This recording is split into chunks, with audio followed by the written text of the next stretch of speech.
Satara police दलातील BDDS पथकातील श्वान सूर्या यांनी पटकावले सुवर्णपदक। झारखंड राज्यातील रांची येथे चाललेल्या 68व्या अखिल भारतीय पोलीस कर्तव्य मेळाव्यामध्ये सातारा पोलीस दलातील BDDS पथकातील श्वान सूर्या याने एक्सप्लोसिव्ह इव्हेंट या स्पर्धा प्रकारामध्ये सुवर्णपदक जिंकून महाराष्ट्र पोलीस व सातारा जिल्हा पोलीस दलाची मान उंचावलेली आहे।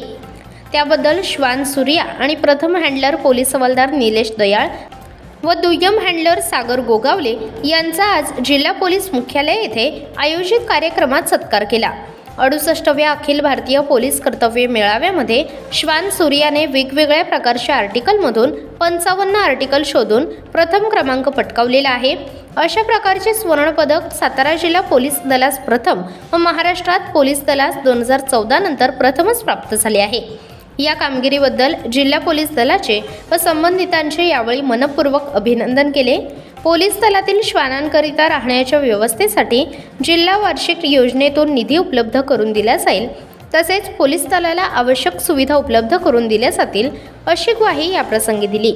यावेळी जिल्हाधिकारी संतोष पाटील, पोलीस अधीक्षक समीर शेख, अप्पर पोलीस अधीक्षक वैशाली कडूकर यांच्यासह पोलीस दलातील अधिकारी व कर्मचारी उपस्थित होते।